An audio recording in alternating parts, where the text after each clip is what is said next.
With us today is David Brent. He is the Senior Cyber Data Security Instructor from Bosch Security Systems. So David, the first question I have, with all that's going on in the security world today and all the cyber that's going on and problems and issues, what makes Bosch different when it comes to cybersecurity? Rick, first, thanks for having me, and it's a pleasure to talk to you. I think from a cybersecurity perspective, probably the best kept secret in the industry is how long Bosch has had its feet into the cybersecurity pool.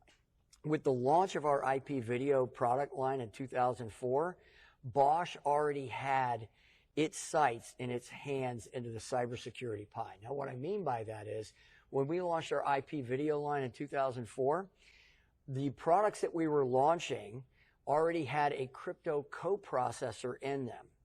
And that was forward thinking on our part, because all the way back then, our devices, our good old encoders that we had, could handle 802.1x certificates for zero trust networks.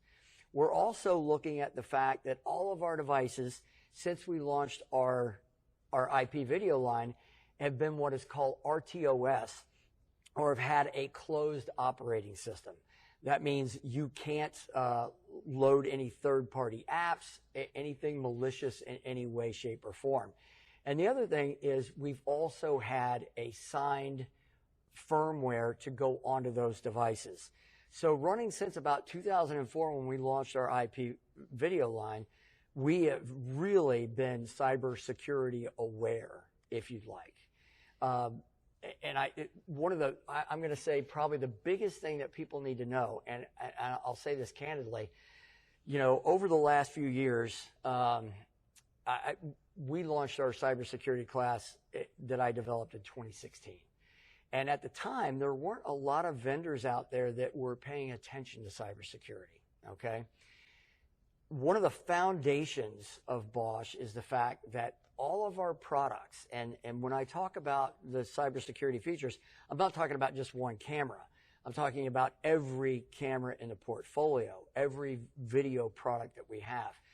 We have what is called an SEP, or a secure engineering process.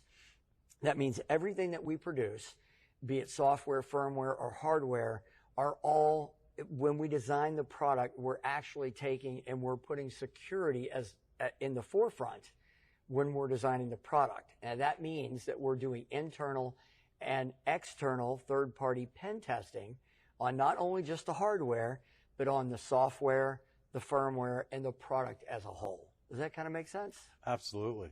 Sounds like Bosch has made a large investment in the cybersecurity. And tell me a little bit about Bosch certifications when it comes to cybersecurity. Do we have that? That's a good point. And yes, we do have certifications. And I'm going to kind of backtrack just a little bit, because when we're developing that product, and this is where certifications come into play, when we're doing our third-party pen testing, a couple of things that we adhere to, and this is prior to us getting to the certifications that we have, is we adhere to OWASP testing, which is the Open Web Application Security Protocol testing. And the reason that's important is because the last estimate of IoT devices on the web's about 35.8 billion devices. Is that all? Okay? That's it. That's no big deal. And they're expecting that number to double in the next few years.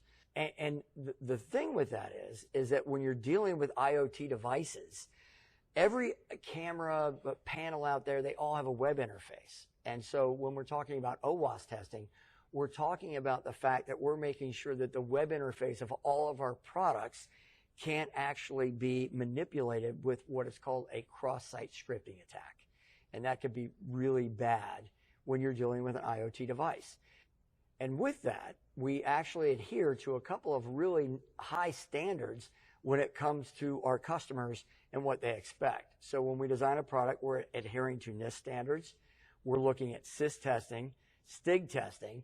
And one of the things that most people don't know, Bosch is a certified numbering authority for MITRE.org. And a lot of people out there will say, well, what does that mean? When we do our secure engineering process, we have a thing called a PCERT team That is a physical security incident response team. And with that, that means that if at any time, either ourselves internally or a third-party pen tester finds a vulnerability, our PCERT team will actually issue our own CVE number. We don't have to wait for a third party to come up with a CVE, which is a common vulnerability and exposures number, and we can inform our customers and actually work on mitigation and a fix. Does that kind of make sense? Makes sense, absolutely. Go ahead. Now, so from a certification standpoint, and this is really huge, and with that being said, all of our camera products today actually have an IoT Consortium maturity certification. So this process actually took, and it looked at how we develop software, how we develop firmware, how we actually engineer our hardware, and it looks at our PCERT team and our response team for how we respond to vulnerabilities if and when they happen. And so our cameras right now have an IoT certification. Also, Bosch as a whole just received a UL 29000 certification, as well as an IEC 62443 certification. And both of these certifications actually look at how Bosch as an entire company does business in the cybersecurity realm. Interesting information. I could tell you that you watch the nightly news and you hear about cyber this, cyber that, and major retailers get attacked. Who actually needs to worry about cybersecurity? Is it integrators? Is it end users? Is it manufacturers? Who needs to worry about cybersecurity the most? Really, everybody does. And it stretches all the way from basic social engineering, open source information gathering. You know, in the cybersecurity class that I teach, there are three primary phases of an attack. But really, in the first phase of any attack is open source information gathering. 70 to 80% of any hack that happens before a ping is even sent, or any pen testing or vulnerability analysis of anyone's firewall actually transpires. The weakest link in any computer system is a human. And as we know, everybody and their brother has a social media account, and there are advanced persistent threat groups out there, and that's what we call APTs. One of them, example, is APT28. It is a Russian hacking group. They're the ones responsible for the 2016 DNC hack. The estimated head count of APT28 is 500 to 600 individuals. And they have a section that's specifically dedicated to writing malware. They have a section that's dedicated to social engineering and open source information gathering. So prior to anybody even throwing a ping out there, they're gathering information and they're whiteboarding whatever the target is. So it affects everyone. Overall, in general, are we talking about video management software? Are we talking about edge devices like cameras? What seems to be, I don't want to say what hackers go after, but is there a common denominator on what we should be worried about to protect? So if you're looking at a threat vector, one of the things I'm going to say, and we talk about this in the cybersecurity class, if I've got a system and you've got 200, 300 cameras hanging on the wall, you can't go to Amazon and download AV software, antivirus software for a camera. It just doesn't happen. So the issue that you have is if I'm a domain admin and I've locked everything down and I've got, firewalls, I've got antivirus software, I've got intrusion detection systems, I've got all this stuff. We're going back to the weakest link in any system is a human user. If I can get one person to go in with a USB stick or rubber duck, what have you, and I can somehow mount and use your camera system that doesn't have antivirus software on it as a weapons platform, or I can use it to laterally move to other pieces of equipment or network devices in your system, I've got 250 opportunities to actually use that as a platform. Now, anything that's connected to the network is going to be a threat. So if I got a server, I got a DVR, I got an NVR, I got a VRM, whatever device you're talking about, it's a possible target for a hacker. Gotcha. Make sense? Yeah, it makes sense. So let me ask you this. ONVIF is a standard that most security manufacturers live by when it comes to security standards of this camera working with this software and this software doing this. Does cybersecurity affect any ONVIF standards that you know of? Okay, so if I'm looking at ONVIF is really just a handshake protocol, okay?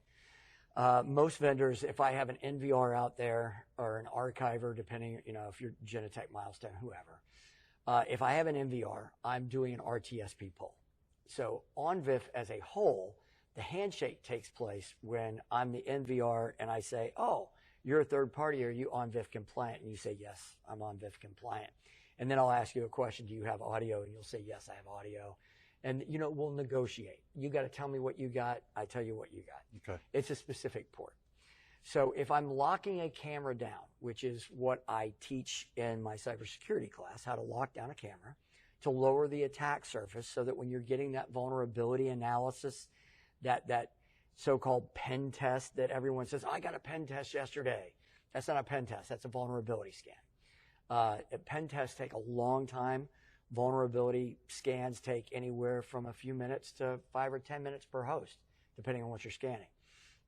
So if you're doing ONVIF, and I know that we're communicating over the ONVIF port, which I do believe off the top of my head is 554, the only thing that's transpiring there is us negotiating our communications. Your video stream is still coming in via RTSP, and that's a standard pull for any NVR vendor. Got it. Okay. So you mentioned training earlier. Does Bosch have cybersecurity training or cybersecurity classes? And if we do, how do people get a hold of it? How do they take the training? Could you explain that a little bit? We launched our cybersecurity class in 2016. So here in the States, I've been teaching probably 2 cybersecurity classes a quarter since 2016. And I do believe we're the only vendor that offers this type of course. So in this class, we go over everything from the basic state of cybersecurity to the federal rules of evidence as it applies to video authenticity. I teach my students how to use tools like Nmap, Wireshark. We use Nessus by Tenable as a vulnerability analysis tool. And then we go through the steps of how to lock stuff down. We dabble a little bit in Kali Linux. We talk about Metasploit, a bunch of different things. Because really the key to this is that when you're in a system, okay, and this, I see this a lot, somebody will take and they'll hang a bunch of cameras. They do no lockdown whatsoever. They leave them in default state. And then the IT department will come in and say, well, you've got all these cameras and you're only doing TLS 1.1 and, or you don't have HTTPS configured. So from a camera standpoint, and this is really huge with our cameras are very easy to lock down from a cybersecurity standpoint. And there's a lot of really cool hidden features in it that most people don't know about. So one of the things when I'm giving a seminar or we're talking, what I go over is the fact, from an historical standpoint, going all the way back to 2016, I believe, our devices have had a built-in login firewall. And what that means is if I'm doing a brute force attack against the camera, a dictionary attack, or I'm trying to run a hash table against it, or however you want to phrase it, what's going to happen is the camera is going to blacklist your IP address if you have 3 failed attempts in 20 seconds. Now, to put this into a decent example, if I'm in a B-class address and I have 65,000 regular IP addresses that I can choose from, right? And I have a mandatory complex password in the camera, which we started, I think, in 2017. That means I've got 26 lowercase, 26 uppercase numerics 15 special characters and 10 numerals that I could actually put into the mix. That means I've probably got about 72 to the 8th that I would have to take and try to go through before I could brute force my way into your camera. I'm going to run out of IP addresses before that happens. Does that kind of make sense? Absolutely makes sense. David, I got to tell you, cyber attacks are real. We really appreciate you taking the time to talk about cybersecurity today. We appreciate your input tremendously. Thank you. Hoorah.